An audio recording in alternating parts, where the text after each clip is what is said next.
السلام علیکم، welcome back. تو امید کرتی ہوں جو بات میں نے آپ کو اپنے پروگرام کی شروعات میں بتائی آپ اس پہ عمل کریں گے، اور ضرور اپنے گھر میں جو ہے اگر آپ کی بیٹی ہے، بیٹی کے بچے ہیں، بیٹے کے بچے ہیں،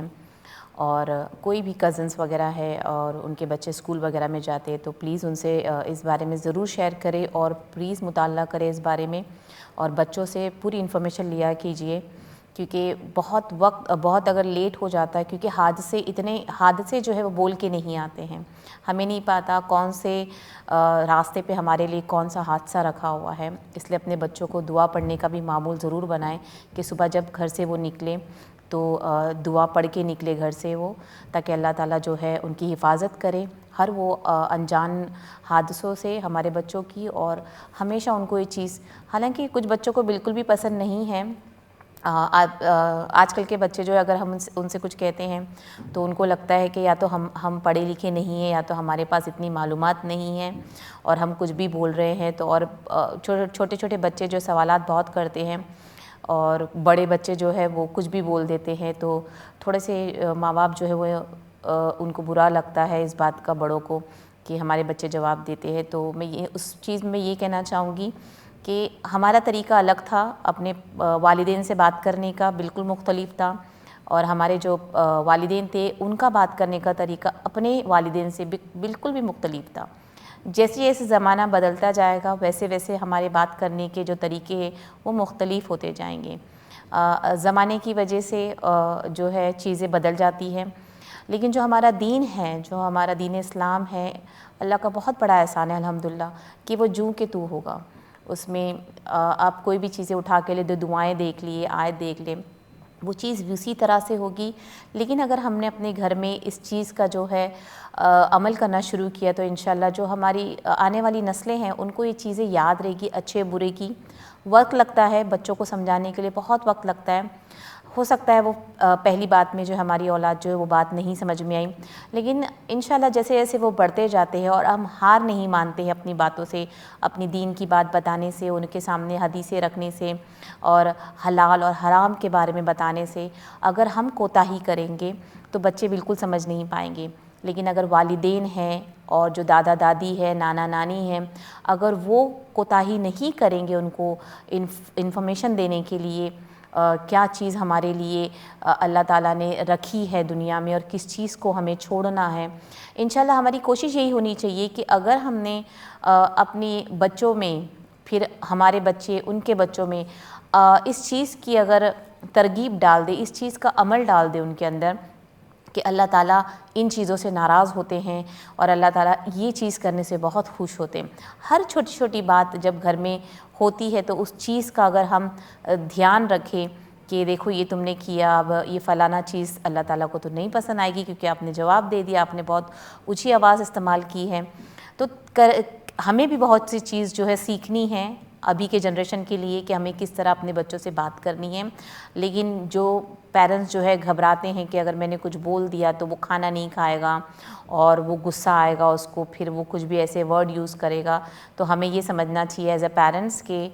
ان کا زمانہ الگ ہے، بے شک وہ کچھ الفاظ ہمارے لیے بول دیں گے، لیکن ہمیں اپنا دل اس چیز کے لیے بڑا کرنا ہوگا کہ اگر اس نے غصے میں کچھ ہم سے کہہ دیا ہے تو ہم تھوڑی دیر کے لیے خاموش ہو جائیں، پھر ہم بعد میں ان کے لیے ان کی فیوریٹ چیز لے کے جا کے پھر ان کو مطالعہ کریں کہ بیٹا آپ نے یہ کہا اس کے لیے میں تھوڑی سی ہرٹ ہو گئی ہوں یا میرے کو برا لگا ہے، آپ اس کو الگ طریقے سے بھی بول سکتے تھے،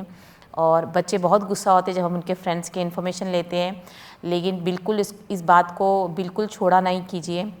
ہمیں پتہ ہونا چاہیے کہ ہمارے جو بچے وہ صبح کن کے ساتھ کھڑے ہوتے ہیں اور کن کے ساتھ وہ جو ہے بس اور ٹیوب آتے ہیں، کن کے ساتھ وہ اپنی چیزیں شیئر کرتے ہیں، ہمیں ان چیزوں کی پوری انفارمیشن ہونی چاہیے ان کی سیفٹی کے لیے، ایسا نہیں کہ ہم ایک دم باز کی نظر ان پہ رکھ رہے ہیں کہ ہم ان کا جینا حرام کر دے رہے ہیں، ہم ان کو ان کی پرائیویسی نہیں دے رہے، بالکل بھی ایسا نہیں کہہ رہی ہوں میں، بٹ صرف ان کے سیفٹی کے لیے، ان کی حفاظت کے لیے جو ہے یہ چیزیں بہت ضروری ہے، تو پلیز اس کا ضرور خیال رکھیں، اور اپنے گھر میں اپنی بیٹیوں سے، اپنے بیٹوں سے، اپنے دامادوں سے، اپنے بہوؤں سے ضرور شیئر کریں، بالکل نہیں ڈرے اس بات کے لیے کہ آپ بالکل کچھ غلط بات ہم نہیں کہہ رہے ہیں، ہم ان کی جو ہے بھلے کے لیے ہر چیز کہہ رہے ہیں، تو اس چیز کا ضرور خیال رکھیں۔ چلے، ایک حدیث میں آتا ہے کہ آپ صلی اللہ علیہ وسلم ایک صحابی کے یہاں تشریف لے گئے اور آپ صلی اللہ علیہ وسلم کے ہمراہ حضرت علی رضی اللہ عنہ بھی تھے، جو بیماری کی وجہ سے کمزور اور ناتوا تھے۔ ہمارے اور ان کے گھر میں، اس صحابی کے گھر میں جو ہے کھجور کے گوشے لٹکے ہوئے تھے۔ نبی کریم صلی اللہ علیہ وسلم کھڑے ہو کر اس کے کھانے میں مشغول ہو گئے اور حضرت علی رضی اللہ عنہ بھی اس سے چن کر کھانے لگے۔ اس پر رسول اللہ صلی اللہ علیہ وسلم نے فرمایا، حضرت علی رضی اللہ عنہ کو مخاطب کر کے، اے علی رضی اللہ عنہ، تم بہت ناتوا ہو، یہاں تک کہ حضرت علی رضی اللہ عنہ نے کھانے سے ہاتھ کھینچ لیا۔ رابعہ بیان کرتی ہیں کہ میں نے جو اور چقندر کے آمیزے تیار کیے تھے، مطلب کچھ مکس کر کے اس کا کچھ انہوں نے حلیم جیسا بنایا ہوا تھا، اسے آپ صلی اللہ علیہ وسلم کے پاس لے گئی۔ رسول اللہ صلی اللہ علیہ وسلم نے حضرت علی رضی اللہ عنہ سے فرمایا کہ اسے لو، یہ تمہارے لیے بہت نفع بخش ہے۔ دوسرے لفظوں میں یہ ہے مذکورہ ہے کہ اس میں لگ جاؤ کیونکہ یہ تمہارے لیے زیادہ مناسب ہے۔ اچھا، یہ حدیث سے ہمیں کیا پتہ چلتا ہے؟ جب میں نے یہ حدیث پڑھی تو حالانکہ بہت سے ایسی حدیثیں ملتی ہیں جس پہ کھجور کا ذکر ہوا ہے اور آنکھوں کی کمزوری، میں وہ بھی انشاءاللہ اس پہ بتاؤں گی۔ تو اس پہ جو میں حدیث بولنے کا میرا یہ مطلب ہے کہ ناتوا اور کمزور ہونا، مطلب جسم میں جب کمزوری بہت زیادہ آ جاتی ہے، بہت زیادہ جسم کمزور ہوتا ہے اور کسی بھی جیسے وائٹامن ہو، وائٹامن سی، وائٹامن ڈی کی ڈیفیشنسی ہو جاتی ہے، اگر ناتوا کو ہم ایکسپلین کریں تو جسم میں کسی خاص چیزوں کا کمزوری ہو جانا، ڈیفیشنسی ہو جانا، اس کو ناتوا کہتے ہیں، ٹھیک ہے۔ تو اگر ہم اس حدیث کو غور کریں تو آپ صلی اللہ علیہ وسلم نے حضرت علی رضی اللہ عنہ کو کھجور کھانے سے منع کیا جب ان کا جسم بہت کمزور تھا اور وہ ناتوا تھے، مطلب ہو سکتا وہ کسی چیز سے اینیمک ہو یا کسی وائٹامن کی کمی ہو، جو بھی ہم اس کو اگر میں آپ کو ایکسپلین کرنے کے لیے بتاؤں تو اس سے کیا پتہ چلتا ہے اس حدیث سے ہم کو؟ میں نے دیکھا ہے اکثر لوگوں کو، جیسے میں نے کھجور اجوا کے بارے میں نے بتایا تھا، ہارٹ کے لوگوں کے اسپیشلی اس کو کھانے کا طریقہ میں نے پوری طرح سے بتایا، اور اس کھجور کو جو ہے آپ صلی اللہ علیہ وسلم نے مینشن کیا ہوا ہے، ان کے ہاتھوں کا جو ہے پیڑ بھی لگا ہوا ہے مدینہ منورہ میں، تو اور بہت سی حدیثیں اس پہ ملتی ہیں۔ لیکن باقی کھجور جو ہم صبح و شام کھاتے ہیں، خون بے شک اس سے بڑھتا ہے، اسے بالکل بھی کوئی منائی نہیں ہے، کوئی دو راہ نہیں ہے، بالکل خون بڑھتا ہے، لیکن اگر ہمارے جسم میں کسی بھی قسم کی کمی ہو گئی ہو، کوئی یا پھر ہم کسی بھی ڈیفیشنسی کا شکار ہو گئے ہو، اس حالت میں بھی ہمیں کھجوروں کا استعمال جو ہے نہیں کرنا چاہیے۔ اس حدیث سے صاف صاف واضح طور پر یہ پتہ چلتا ہے کہ ہمیں جب کوئی کمزوری ہو اور ہمیں کوئی ڈیفیشنسی ہو تو ہمیں کھجوروں کا استعمال نہیں کرنا چاہیے۔ اکثر لوگ کیا کرتے ہیں کہ بہت زیادہ ویکنس ہو رہا ہے، آپ کو اٹھنے نہیں ہو رہا ہے، تو ہم جب ان سے کہتے ہیں کہ آپ نے کچھ کھایا کہ نہیں، میں نے 2-3 کھجور میں نے کھا لیے تھے۔ جیسے میں نے پہلے بھی کہا ہے کہ کھجوروں کے مختلف جو نام ہوتے ہیں اور اس میں مختلف فائدے بھی ہوتے ہیں۔ دنیا کے ہر عرب ممالک میں جو ہے مختلف قسم کے کھجوروں کی جو ہے کاشتکاری ہوتی ہے، وہاں پہ ڈفرینٹ کھجور ملتی ہے اور اس کا جو فائدہ بھی جو الگ بھی ہو سکتا ہے، تو اس چیز کو سمجھنا ضروری ہے۔ اچھا، اس سے ایک اور بات کیا پتہ چلتی ہے، اگر آپ کے جسم میں بہت زیادہ کمزوری ہے اور آپ کسی ڈیفیشنسی کا شکار ہے تو آپ کے لیے بہترین کیا ہے، اور جو سنت نبوی میں بھی کیا ہے کہ کیا کہا ہے کہ جو ہے اور بیٹ روٹ ہے، اس کا جو ہے آپ نے کوئی بھی ملیدہ بنانا ہے تیکھا، اچھا یہ کوئی مشکل کام نہیں ہے، آپ اسے مکس کر کے بوائل کر کے، کچھ لوگ اس کے اندر تھوڑا سا گوشت وغیرہ بھی ڈالتے ہیں، اس کو الگ الگ ہریسہ بھی کہتے ہیں۔ ہریسہ الگ ہوتا ہے لیکن بہت سے لوگ اس کو ڈفرینٹ کنٹری میں ان کے الگ الگ نام ہوتے، کوئی ملیدہ کہتا ہے، کوئی اس کو کھچڑا کہتا ہے، کوئی اس کو دلیم کہتا ہے، کوئی ایک الگ الگ بھی نام ہے، شولہ کوئی کہتے ہیں، تو ایک ڈفرینٹ نام ہوتے ہیں۔ اب اس میں اگر آپ نے کمزوری واقعی میں آپ کو ہو رہی ہے تو آپ نے چقندر اور جو سے بنائے، تو سوچے آپ کی ہمیں ایک کتنا اچھا جو ہے نسخہ مل جاتا ہے، اس حدیث کے ذریعے ہمیں کتنی اچھی چیز معلوم پڑ گئی ہے کہ انشاءاللہ جن لوگوں کو آج سے جن کو کمزوری ہو رہی ہے، اٹھنے نہیں ہو رہا ہے، اچھا کچھ کھانے کا دل نہیں کر رہا ہے، لیکن آپ جو کو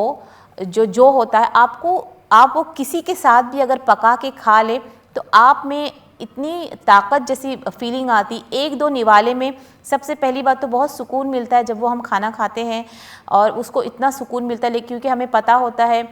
یہ سنت بھی ہے کھانے کے لیے، اور کتنا مزہ آتا ہے اس کو کھانے کے لیے. تو سوچے اگر ہم اس میں چقندر ڈال دیں، خون کی جن کی کمی ہے، چقندر خون کی کمیوں کو پورا کرتا ہے، جسم کی گرمیوں کو کم کرتا ہے، اور معدے کو کلین کرتا ہے، تو یہ سب چیزیں کتنی الگ ہو جاتی ہیں. اگر ہم اپنی زندگی سے جو ہے آٹا نکال دیتے ہیں اور صرف جو کے آٹا جیسے بارلی کا آٹا ہم استعمال کرتے ہیں، تو ہم اپنے معدے کو جو ہے پوری طرح سے جو ہے انشاءاللہ ٹھیک کر سکتے ہیں. تو ہمیں جو سمجھنے کی کوشش یہی کرنی ہے کہ کیا چیز کب کھانی ہے اور کیا نہیں کھانی ہے. تو انشاءاللہ آج سے 2 چیز آپ کو نہیں پتہ چلی ہے، اور بہت سے لوگوں کو یہ چیز پتہ بھی نہیں تھی، کیونکہ کھجوروں کا استعمال بہت زیادہ ہو رہا ہے. میں تو ابھی تھوڑا سا اس بات کے لیے بہت ڈرتی ہوں، کیونکہ جب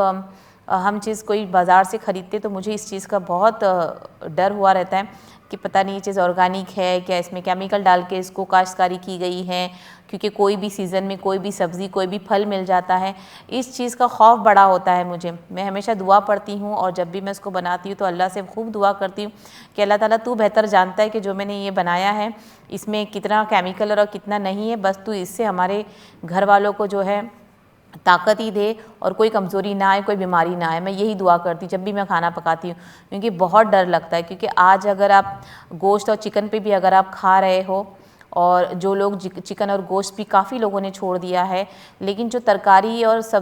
فروٹس ہم کھا رہے ہیں وہ بھی کتنی آرگینک ہے وہ ہم نہیں جانتے ہیں. بس اللہ عالم، بس ہم کھا رہے ہیں، اور اسی یقین کے ساتھ کہ اللہ تعالیٰ نے اگر ہمارے لیے کسی چیز کی کمی رکھی ہوئی جسم میں تو وہ ہو سکتی ہے، اور اگر نہیں لکھی تو انشاءاللہ بالکل نہیں ہوگی. تو اس چیز کو خاص کر کے جو ہے آپ کو خیال رکھنا ہے. تو چقندر، جو اور کھجوروں کو ہر دفعہ استعمال کرنا صحیح نہیں ہے، لیکن اگر کسی کو دل کی بیماری ہے تو کھجور عجوا کا آپ استعمال کر سکتے ہو. اس کے اندر آپ کو جو ہے اس کی بیج کا بھی، اس کی جو بیج ہوتی ہے بیجوں کا بھی استعمال کرنا ہے. اس بات کا خاص خیال رکھنا ہے آپ نے. ٹھیک ہے. اچھا، ایک اور حدیث میں آتا ہے کہ آپ صلی اللہ علیہ وسلم کے پاس جو ہے ایک صحابی آئے اور آپ کے آگے روٹی اور کھجور رکھی ہوئی تھی.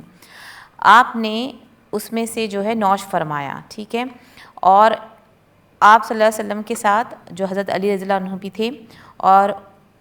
نہیں کوئی اور صحابی تھے، اور انہوں نے کھجور اٹھائی اور وہ کھانے لگے. اچھا، اس پہ دو الگ الگ حدیثیں. ٹھیک ہے. تو آپ صلی اللہ علیہ وسلم نے فرمایا کہ تم کھجور کھا رہے ہو جبکہ تم کو آشوب چشم ہے، مطلب آنکھوں کی کوئی بیماری تھی. ٹھیک ہے. آنکھوں کی آشوب چشم، جیسے آنکھوں میں کوئی بیماری ہو سکتا، پانی جا رہا ہو یا لال ہو گئی ہو بہت آنکھیں، یا ہم کچھ اور بھی اس کو جیسے آنکھوں کی بیماری نکال سکتے. تو آپ صلی اللہ علیہ وسلم نے ان کو اس چیز کے لیے منع فرمایا. تو جیسے میں پہلے ہمیشہ بولتی آئی ہوں کہ کھجوروں کا استعمال بہت زیادہ جب گرمی ہو جاتی ہے، آنکھوں سے چپچپاہٹ پن آتی ہے، آنکھیں چپک جاتی ہے کسی کی، تو اگر ہم گرم چیزوں کا استعمال کر رہے ہیں، سردیوں میں بھی اکثر لوگوں کو یہ چیز جو ہے ہوتی ہے، آنکھوں کا چپک جانا صبح سویرے، اور آنکھیں چپچپی لگنا، آنکھوں میں درد ہونا، اور آنکھوں سے پانی جاری ہونا، یا پھر آپ آنکھوں کی کوئی بھی آنکھیں چپک بھی جاتی، چپچپے ہونے کے ساتھ بھی آنکھیں نا صبح کو چپک جاتی. یہ گرمیوں میں زیادہ ہوتا ہے، پر اکثر ٹھنڈیوں میں بھی ہوتا ہے. تو اگر کسی کو یہ بار بار ہو رہا ہے تو ہمیں چاہیے کہ ہم اپنے ڈائٹ پہ دھیان دیں، اپنے کھانے پہ دھیان دیں. ہم کوئی ایسی چیز تو نہیں کھا رہے جس کی وجہ سے ہمارا جسم بہت زیادہ گرماس اندر سے ہو رہا ہے، اور اس کا جو اثر ہے وہ ہماری آنکھوں پہ ہو رہا ہے. تو اس وجہ سے جو ہے ہمیں چکن مٹن وغیرہ جو ہوتے ہیں، کھجور ہوتے ہیں، اور شہد ہوتی ہیں، باقی کی جو گرم چیزیں ہوتی ہیں، گرم اشیاء ہوتی ہیں، وہ ہمیں بند کرنی ہوتی ہیں جب تک ہماری آنکھیں ٹھیک نہیں ہو جائیں. آنکھوں کے لیے سب سے بہترین، اگر ٹھنڈا کھانے پینے کے لیے بہترین اگر نسخہ ہے تو وہ ہے گاجر کا جوس. اگر آپ نے اس کا استعمال کرے ہے ٹھنڈی کے اندر تو یہ بہت بہترین ہے. آنکھوں کی روشنی اور بڑھانی ہے تو آپ بادام کا استعمال کر سکتے ہیں.